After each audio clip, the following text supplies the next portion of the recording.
So this joke is about, let's say, it's difficult to tell this joke without names.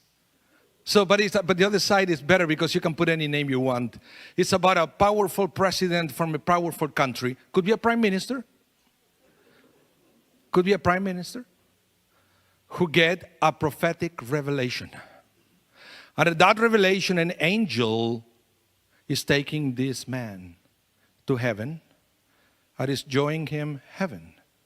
And he noticed that on heaven, they have all these clocks on the wall, barely moving. And then this president asked the angel, what is that? I said, well, here in heaven, we have one clock for every person living on earth. So whenever a person makes a mistake, the clock will move. And then he looks at one of the clocks and also didn't move. I said, whose clock is this? And the angel said, oh, that's the Pope's. That's the Pope's clock. Huh? He saw another one move a little bit. Which clock is this? I said, that's Rabbi Mas from Shabbat. And that other one is also so that's Cantor Leslie, also from Shabbat. I said, that's amazing. Can I see my clock? Sure, follow me. We keep yours in the office. It's been so fast, we use it as a fan.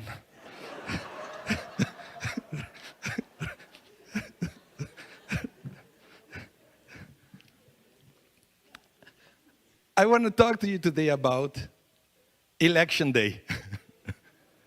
No, it's not what you think. It's not what you think I'm going to talk about. You know me, I never talk about politics. That's not my style, and I'm not going to make an exception today. But yes, I notice, and you probably also notice, because in this day and age, you can't avoid it, listening everywhere about the elections in the United States. Doesn't matter which TV you're watching, doesn't matter which newspaper you buy, doesn't matter what radio station you play. It's everywhere. If you have social media, God save us. It's everywhere, everywhere, and everywhere. And it's interesting that I was trying to find some kind of common denominator about all the messages that the media is trying to, because of course they're trying to present it as something positive, right? And the message is always that is, this is democracy, and it's very important to participate, it's very important to vote, right? And we have to make the right choice, because the choices we make, what is it, once every 4 years, right? Or so, depends the country where you come from, right? Because this is happening virtually in every country. The choices we make on election day, people will have to deal with the consequences of that for years to come. So we have to be very careful in the choices we make. And okay, I agree with that statement, that when it's election day, United States, Canada, Argentina, Chile, you mentioned, you name it, that's fine. It's important to participate because the choices we make on that day, we have to deal with the consequences. I agree with that. But what I disagree with that statement is that this is something that we have to do once every 4 years or so. Why? Because I am a Jew. And Judaism is teaching us that every day is election day. Every day of the year, we have to be careful of the choices we make. Because the choices we make day after day, we have to deal with the consequences of those choices, sometimes for many years to come. And I'm not talking about choices that may affect the future of a country, but I'm talking about choices that may affect our own future, choices that may affect our friends, our families, our relationships. So for a Jew, every day is election day, because we have to choose carefully what we do, not once every 4 years. And this is the thing. We have to be careful of our actions every day, because every action will have a reaction, a consequence. But I'm going to say that Judaism goes beyond that. Because it's not only that we have to be careful every day with our actions, but things start even before that. We have to be very careful even with the words we say every day. Sometimes we believe that, actions are powerful, actions can break, can heal, but we forget that before actions, there was the word. And the word also can create, the word also can heal, and the word also can destroy. Remember that when God created the world, God said, let it be light. And light was created.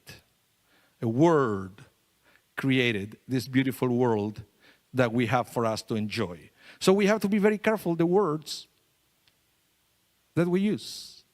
And let me tell you something, because here we come to this week's Parsha, Parshat Noach. And we all know what happened, the flood.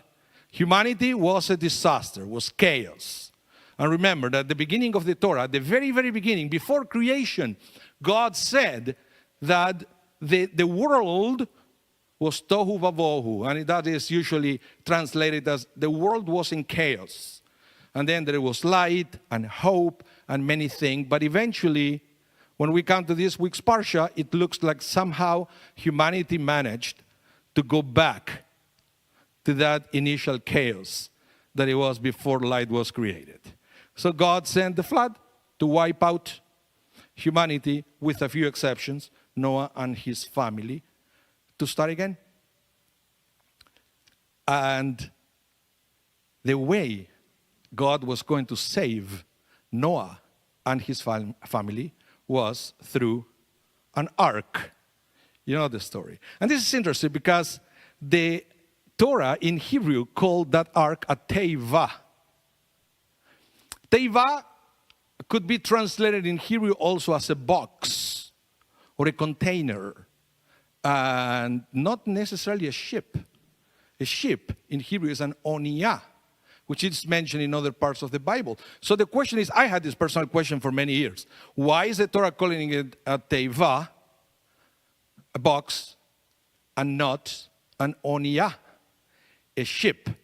And this is very interesting, because the rabbis explained that a box, a teva in the sense, is a box because what is important is not necessarily the ark, but the content. Right? The same with a box. You may have a box at home. The box is irrelevant. What is important is what is inside. And what was inside this teva, this box? The future of humanity.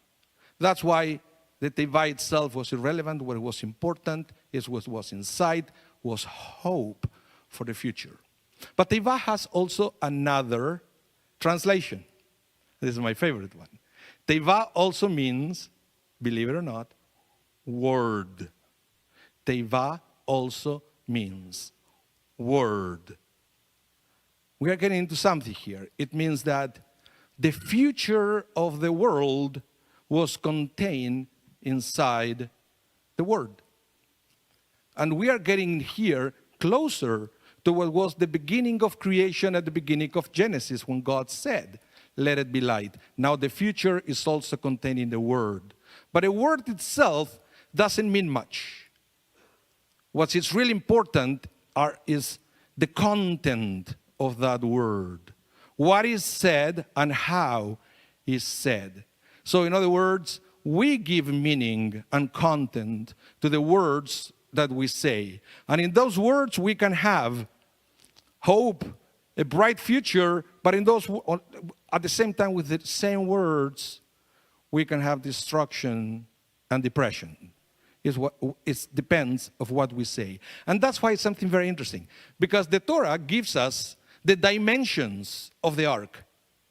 And I was thinking, what do I care about the dimension of the ark? It's never going to be built again.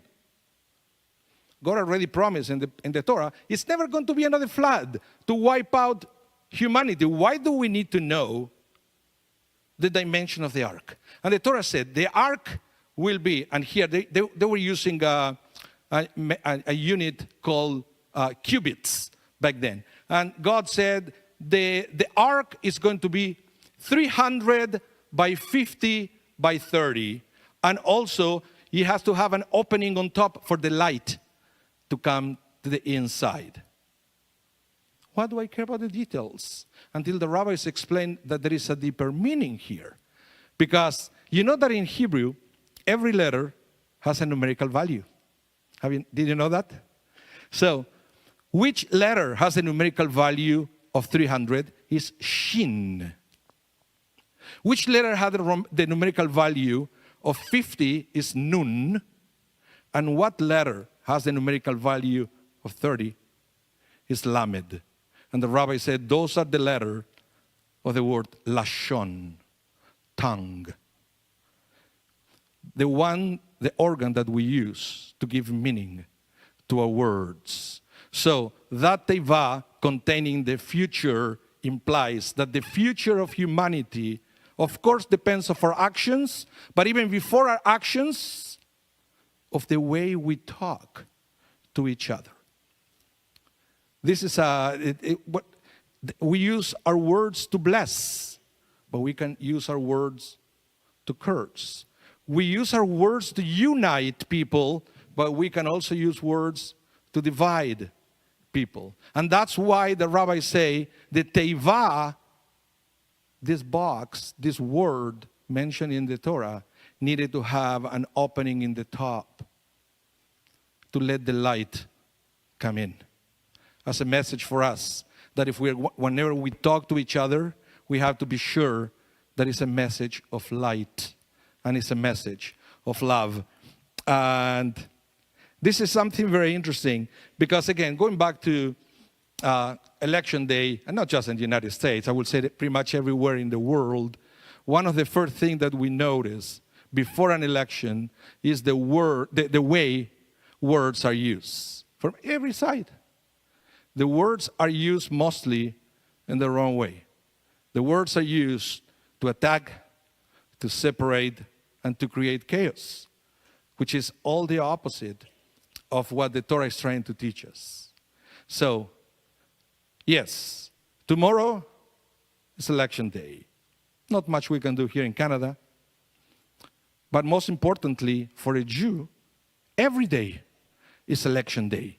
Because every day we have the opportunity to choose carefully what words we are going to use, how we are going to talk to each other, and how much light that word is going to bring to the world. Because remember, words can destroy, but words are also very powerful to heal, to bring hope, and to create a brighter new world.